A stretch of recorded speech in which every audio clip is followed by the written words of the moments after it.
Okay, so this video is long overdue, but I'm going to share with you guys how I lost 17 pounds and lots and lots and lots of body fat in 90 days. So obviously you clicked on this video for a reason, because you want to know how I went from this to this, and I'm going to share that with you. If you're new to my channel, welcome. My name is Sarah, and if you are not new, welcome back. I know I am really excited to share this with you guys because it is such a long overdue video. But let me just start and say that none of these tips should be a surprise to you, because it's pretty much a proven fact that there is pretty much one way of doing things in multiple ways, if that makes sense. There are just 4 to 5 proven tips, steps, and ways to get what you want when it comes to losing fat and to building muscle. And all I can tell you is that results don't lie. So step one, or tip one, is that I changed my mindset. So in May, I decided to sign up for a 90-day transformation challenge, and I was super excited. I decided to sign up for this challenge through a bikini competitor coach, very well-known bikini competitor coach, and that really gave me a lot of motivation. It just like lit a fire under my butt. So when I signed up, well, actually, before I signed up, I told myself that if I was going to do this, I had to see it through, because about 2 years prior, I told myself that I would do 75 hard. And I did 75 hard for 54 days before I allowed my mind to completely break. Like seeing the number on the scale, seeing very little to no change, and thinking that I was not making any progress. However, I was stronger, I was more agile, I felt better, I was sleeping pretty well, had energy considering that I was working third shift during 75 hard. I didn't have the mental strength to finish, and I didn't have the scientific knowledge and the understanding to know what was actually happening to my body, and that I was recomping. So during this 90-day challenge, I told myself that no matter what I saw when I did my check-ins or how I felt, I was going to keep going, because one day it didn't make up for all of the days prior, and it wasn't going to make up for all of the days that would come, because every day that you put the work in and you go back into the gym and you have a healthy meal again and you make the right decisions to change your life, you are 1% better than you were the day before. So number one is changing my mindset. I refuse to be the same person I was before, and that absolutely changed the outcome of the 90 days for me. Number two is probably the most important thing, and that is when you're going into a fat loss phase, if you're trying to lose weight, you need to be in a calorie deficit. And in order for me to understand whether or not I was in a calorie deficit, I had to track everything that I ate. I never, ever thought that I would be somebody who would track all of my food. And I even told myself I would never be someone who tracked all of my food. It seemed very time consuming. It seemed tedious. It seemed overwhelming. And I'm someone who's like, when I'm hungry now, so I don't want to wait. But it was an extremely eye-opening task, and I'm really happy that I did it, and I still do it to this day. Even though, like, if I'm snacking on something, I do know how many calories it is, or around how many calories it is. But overall, I still count all of my calories for my meals, like my main meals. So being in a calorie deficit really helped me to understand like what I was eating, how much I was eating, if I was full off of certain things. But I learned to eat more foods that were high in volume, like broccoli and other greens and understanding that even though I love, love, love, love white rice, I couldn't have too much of that. Like I would have bowls of white rice before doing this, before counting calories. I didn't know that I was eating like 500 calories or more of white rice alone in just like one bowl of white rice. So yeah, that really helped. And with the calorie deficit and the calorie counting also came counting macros. And I'm putting this all into number 2 under just like nutrition. When it comes to counting your macros really depend on your goals. Now, if you are, I would say, a mesomorph like I am, if you are looking to recomp, then you're probably going to want to be in the 30, 40, 30 range for your macros. And that's what I started off with. But eventually, because I wanted to be a little bit more aggressive in my fat loss, I went more towards like a 20% fat, 40% carbs, 40% protein. So my protein was always in the 1 gram per body weight to 1.2 grams per body weight. However, once in a while, as of like now, I do drop it to that 0.7 gram per body weight. But I will say that when you're counting your protein, I've heard so many different things. It's 1 gram per body weight. It's 1 gram per ideal body weight. I'm not sure which one you would like to go off of. Maybe it's hard for you to get 150 grams of protein and your actual goal weight is 125. So then eat 125 grams of protein. For me, I just like to keep my protein as high as I possibly can, even though my body's just gonna absorb what it wants to absorb for protein.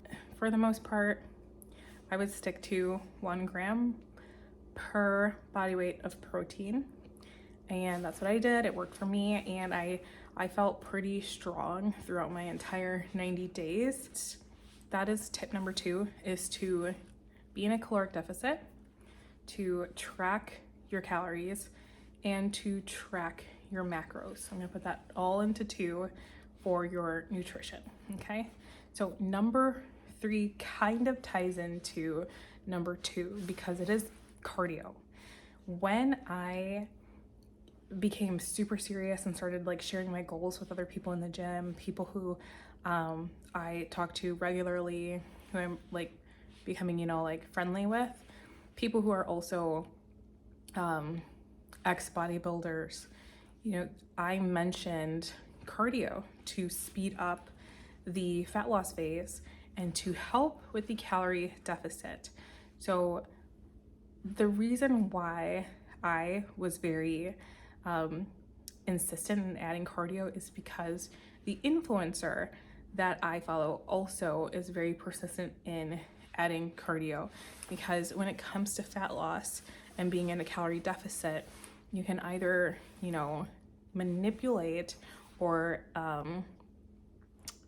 burn fat in some ways, I guess if you can say it that way, through eating less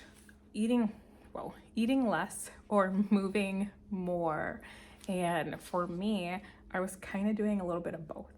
So that worked out for me. But if you want to eat more, let's say you want to stay a little bit more below your maintenance phase of your maintenance calories, I should say, and you still want to like hold on to as much muscle and energy, but you want to burn fat at more of like a steady rate than an aggressive weight, then you would want to keep your calories at more of like a maintenance calories, just like a slightly below that, because obviously you want to burn. So slightly below, maybe like 100, 200 calories, slightly below maintenance. And you would probably up your cardio. So for me, when I was going through this, I was aggressive with my cardio immediately, like out the gate. I'm pretty sure I was doing 45 minutes of cardio on the treadmill immediately for like 2 months straight. And before I go any further, I just want to say I completely regret that. I wish if I could go back and do the challenge all over again, I would take my time with cardio, because the more you up cardio and the more you drop calories, you are giving your body like no room to grow or to, burn anything else, unless you start getting to a very unhealthy calorie deficit and you're taking in less calories than your body actually needs and wants. So I suggest, for me personally, if I could go back, I would probably start off with like 20 to 25 minutes of cardio a day for like 5 weeks before increasing my cardio anymore. And that is just how I would do it. And then I would slowly, like very slowly build up there. Because the closer you get to your goal, you're probably gonna be doing an hour of cardio, an hour and a half of cardio in those last like 3 weeks, maybe, just to like speed up the fat loss and be a little bit more aggressive in those last, wow, I don't know why, in those last days of your fat loss journey or whatever deadline that you have. So that is what I did. I was pretty aggressive with my cardio, and I regret it, but if I could do it again, I would. It's not like I would ever eliminate cardio, if that makes sense. All of this is just what I did. I am not recommending anything. I am not suggesting that you do exactly what I did. I am not suggesting that you do anything for your fat loss journey, because you know you, I don't know you, and you probably want to consult a doctor or your physician or a trainer that is close to you and knows you well enough to help you design the right training split and the right nutritional plan that's best for you. I will say I thoroughly enjoyed the process of changing and growing and continuing to build muscle and to lose fat all at once. So it did prompt me to get my personal training certification, and I absolutely love that, and I look forward to being able to train people to help people transform their lives. But this is also the internet. So if you have any questions, feel free to reach out on my Instagram.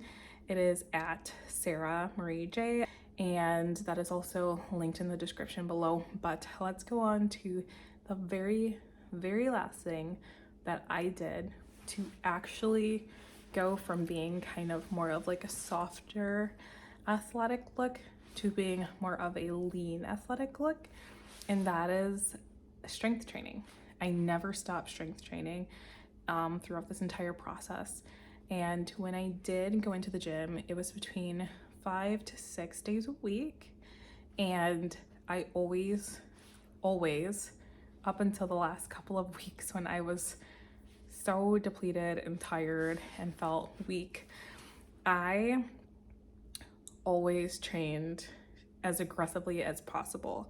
I wouldn't say I trained to failure, but it was damn near. It was pretty tough. It was very, very hard. And I think that's why I started to feel very exhausted towards the end, because I knew that I was pushing myself so hard that I needed more time to rest. If you're looking to lose fat on your fat loss journey, but you still want to look lean, you still want to have this like abs, these sculpted quads, these legs, you want a round butt, you have to resistance train, and you have to, lift pretty heavy, because you want to make sure that you are signaling muscle growth. And with that being said, that also goes into your nutrition, because what you eat helps build your body in a certain way. So what you eat determines what your body looks like. Just like, you know, how you train. How you train determines what your body looks like. If you're a bikini athlete, you're not going to train like a wellness athlete, you know? So if you're a power lifter, you're not going to train like an endurance sprinter. So all of those things matter. And that is just all of the things that I did. So yeah, I also made sure I drank a gallon of water a day, and that I, towards the end though, I gave up sugar. So I didn't have sugar for about a week or two, and that really helped to bring my waist in. It's very interesting how that worked, but it worked, and I felt amazing. Now, as you can see, I am hooked on peanut M&Ms again. So that's my downfall, but it's okay. I just, you know, do my best to have a little bit at a time. But anyways, thanks for watching, you guys. I know this is like kind of a little long-winded video, but I wanted to make sure that I got it up for you. And like I said, none of these tips are like groundbreaking, new tips. These are all proven tips that will help you. I didn't take anything or do anything that was, you know, brand new to what you should already be doing. I think we all know that we need to move more, eat less, and eat the right things, and drink lots of water, and train heavy, and show up every single day in order to see the results that we want and have the outcome that we want and be happy with the end result. So anyways, thanks for watching, you guys. I hope I see you in the next video. And if you want to see any of the workouts that I did during that time, I post little snippets of my workouts on my YouTube shorts. So yeah, feel free to subscribe, and I will see you in the next video when I might do 75 hard again.